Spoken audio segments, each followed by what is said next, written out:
پاک امریکہ تعلقات کا نیا دور، وزیر اعظم میاں شہباز شریف کی آج وائٹ ہاؤس میں صدر ڈونلڈ ٹرمپ سے ملاقات متوقع ہے۔ امریکی انتظامیہ نے بھی تصدیق کر دی ہے۔ اہم میٹنگ میں دو طرفہ تعلقات، تجارت اور سرمایہ کاری پر بات ہوگی۔ بین الاقوامی اور علاقائی امور پر بھی تبادلہ خیال ہوگا۔ ملاقات میں فیلڈ مارشل سید عاصم منیر بھی شریک ہوں گے۔ وزیر اعظم کل اقوام متحدہ کی جنرل اسمبلی سے اہم خطاب کریں گے۔ فلسطین اور مقبوضہ کشمیر کے مظلوم عوام کا مقدمہ دنیا کے سامنے رکھیں گے۔ علاقائی سلامتی، دہشت گردی اور اسلاموفوبیا پر بھی بات کریں گے۔ فلسطین سے متعلق مشترکہ اعلامیہ آ گیا ہے، عمل کیسے کرنا ہے اس پر آج گفتگو ہوگی۔ غزہ میں جلد سیز فائر ہوگا۔ وزیر اعظم میاں شہباز شریف کی بنگلہ دیش کے چیف ایڈوائزر ڈاکٹر محمد یونس سے ملاقات کے بعد میڈیا سے گفتگو، کہا معرکہ حق پاکستان کی عظیم فتح، بھارت کے غرور کو خاک میں ملایا۔ فیلڈ مارشل نے دنیا کو دکھایا کہ جنگیں کیسے لڑی جاتی ہیں۔ پاکستان اور بنگلہ دیش کے تعلقات مزید بہتری کی طرف جائیں گے، تجارت اور سفارتی تعلقات بڑھائیں گے۔ حق جو ہے وہ پاکستان کی ایک اللہ تعالیٰ کے فضل و کرم سے عظیم فتح ہے۔ ہماری جو عسکری جو قوت ہے وہ الحمدللہ پوری دنیا نے دیکھا کہ اس قوت نے ہندوستان کو شکست فاش دی۔ ہمارے جو سپہ سالار ہیں فیلڈ مارشل عاصم منیر، انہوں نے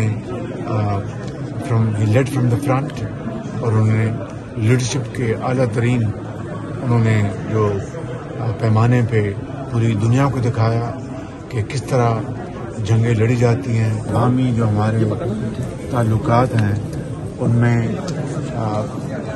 دن بدن بہتری آ رہی ہے، اور ہم انشاءاللہ ان تعلقات کو بہت آگے لے کے جا رہے ہیں۔ بائیلیٹرل ٹریڈ ہے، کامرس ہے، ڈپلومیٹک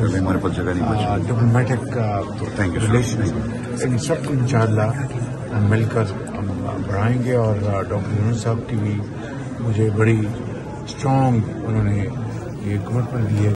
اب آپ کو بتائیں کہ عرب اور اسلامی ممالک کے رہنماؤں کا غزہ میں انسانی المیے پر اظہار تشویش۔ غزہ میں فوری جنگ بندی کی ضرورت پر زور، فلسطینیوں کی جبری نقل مکانی رکوانے کا بھی مطالبہ۔ عرب لیگ، OIC اور امریکی صدر کے کثیر الجہتی اجلاس کا مشترکہ اعلامیہ جاری۔ صدر ٹرمپ کی قیادت پائیدار امن کی راہ ہموار کرنے کے لیے اہم قرار۔ اجلاس کی میزبانی پر صدر ٹرمپ کا شکریہ ادا کیا۔ غزہ کی تعمیر نو کے لیے عرب اور OIC منصوبے کی جامع حکمت عملی پر اتفاق کیا گیا۔ شرکا نے مغربی کنارے اور مقدس مقامات کے استحکام کو یقینی بنانے پر زور دیا۔ صدر ڈونلڈ ٹرمپ نے مسلم رہنماؤں کو مشرق وسطیٰ اور غزہ کے لیے 21 نکاتی امن منصوبہ پیش کیا۔ خصوصی ایلچی اسٹیو وٹکوف کا انکشاف، کہا آئندہ چند روز میں غزہ سے متعلق بریک تھرو کا اعلان کر سکتے ہیں۔ ایران سے بھی بات چیت ہو رہی ہے، تہران سے مذاکرات کے خواہشمند، لیکن ایران نے سخت موقف اپنا رکھا ہے۔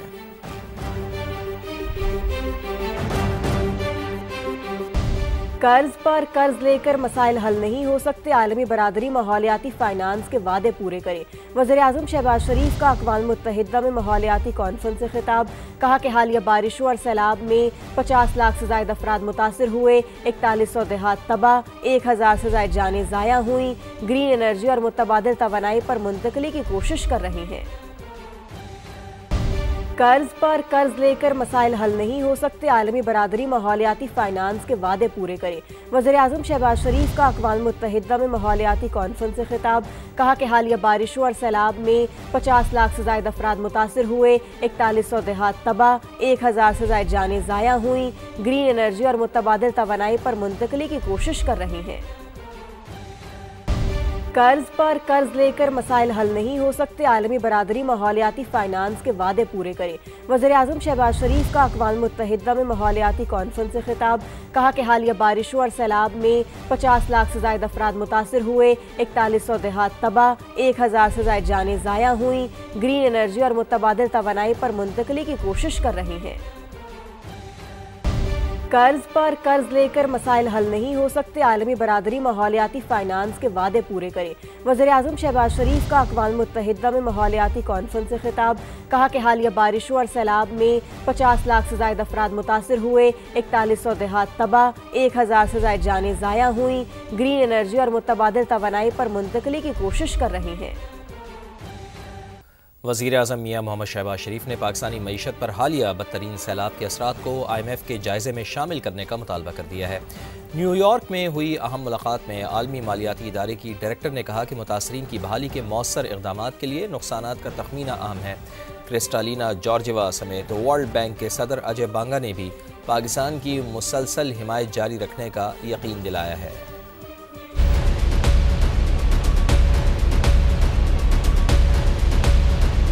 ملکی تاریخ کے حالیہ بدترین سیلاب کے معیشت پر اثرات۔ وزیر اعظم شہباز شریف نے معاملہ IMF کے ساتھ اٹھا دیا۔ نیو یارک میں IMF کی MD کرسٹالینا جارجیوا سے ملاقات میں وزیر اعظم نے کہا سیلاب کے معیشت پر اثرات کو IMF کے جائزے میں شامل کیا جانا چاہیے۔ کرسٹالینا جارجیوا نے سیلاب متاثرین سے ہمدردی کا اظہار کرتے ہوئے کہا متاثرین کی بحالی کے لیے مؤثر اقدامات کے لیے نقصانات کا تخمینہ اہم ہے۔ شہباز شریف نے باور کرایا کہ پائیدار اصلاحات کی بدولت پاکستانی معیشت اب بحالی کی طرف تیزی سے بڑھ رہی ہے۔ IMF پروگرام کے تحت مختلف اہداف کی طرف مسلسل پیش رفت جاری ہے۔ وزیر اعظم شہباز شریف سے عالمی بینک کے صدر اجے بنگا نے بھی ملاقات کی۔ صدر ورلڈ بینک نے پاکستان کے ترقیاتی ایجنڈے پر عمل درآمد اور ماحولیاتی چیلنجز سے نمٹنے میں تعاون بڑھانے کا یقین دلایا۔ نئے کنٹری پارٹنرشپ فریم ورک کے تحت پاکستان کو $40 ارب فراہم کیے جائیں گے۔ $7 ارب قرض پروگرام کے حوالے سے IMF کا جائزہ مشن آج سے پاکستان کا دورہ کرے گا۔ حکومت نے مشن کی آمد سے پہلے ہی گاڑیوں کی کمرشل امپورٹ فوری کھولنے کی بڑی شرط پوری کر دی۔ ابتدائی طور پر 5 سال پرانی گاڑیوں کی کمرشل امپورٹ کھولی جائے گی۔ اسلام آباد سے شکیل احمد کی رپورٹ دیکھیے۔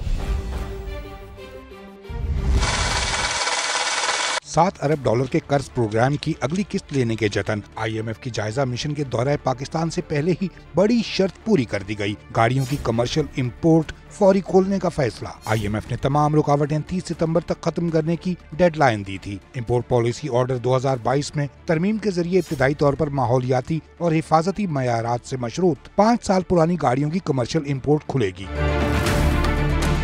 وزارت خزانہ کے حکام کے مطابق پہلے صرف پرانی بلٹ پروف گاڑیاں، آرمرڈ وین، فائر فائٹنگ گاڑیاں، ایمبولینسز اور پرانی سیکیورٹی گاڑیاں درآمد کرنے کی اجازت تھی، لیکن اب 30 جون 2026 تک 5 سال پرانی گاڑیاں بھی درآمد کی جا سکیں گی، جن پر نئی گاڑیوں کے مقابلے میں 40% اضافی ٹیکس وصول کیا جائے گا۔ Customs duty, additional custom duty, regulatory duty عائد ہوگی۔ 1 جولائی 2026 کے بعد گاڑیوں کی عمر کی حد ختم کر دی جائے گی۔ سال 2029-30 تک پرانی گاڑیوں پر ڈیوٹی میں ہر سال 10% کمی کی جائے گی۔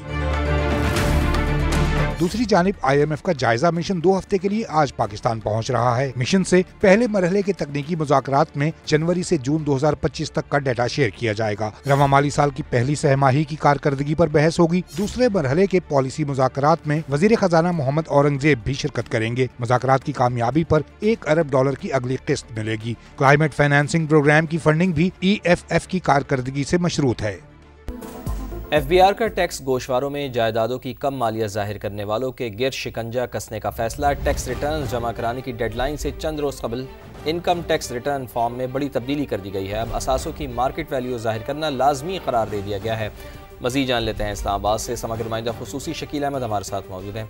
جی شکیل صاحب، کیا تفصیلات ہیں آپ کے پاس، بتائیے۔ دیکھیے فواد، انکم ٹیکس گوشوارے جمع کرانے کی جو آخری تاریخ ہے وہ 30 ستمبر ہے، لیکن اس سے چند روز پہلے FBR نے جو آئرس سسٹم ہے online income tax return file کرنے کا، اس میں تبدیلی کر دی ہے۔ جو فارم ہے اس میں ایک نئی شک ڈال دی گئی ہے کہ گوشواروں میں اثاثوں کی مارکیٹ ویلیو ظاہر کرنا لازمی ہوگا۔ پراپرٹی کی مارکیٹ ویلیو میں سالانہ اضافی تفصیلات دینا ہوں گی، اور اس مقصد کے لیے فارم میں تبدیلی کی گئی ہے۔ اور ٹیکس گوشواروں میں پراپرٹی کم ویلیو ظاہر کرنے والوں کو پکڑنا اصل اس کا مقصد ہے۔ اس پر رد عمل بھی آیا ہے۔ صوبائی مشیر خزانہ ہے KPK کے مزمل اسلم، ان کا کہنا ہے کہ ٹیکس ریٹرن فارم میں اچانک تبدیلی جو ہے وہ تشویشناک ہے، کیونکہ لاکھوں افراد ریٹرن فارم جمع کرا چکے ہیں اور اب اس میں تبدیلی کی گئی ہے۔ تو کیا حکومت پاکستان نظر اس کی توسیع کرے گی ٹیکس فارم جمع کرانے کی آخری تاریخ میں؟ تو یہ انہوں نے سوال ریز کیا ہے۔ جی بہت شکریہ آپ کا شکیل صاحب۔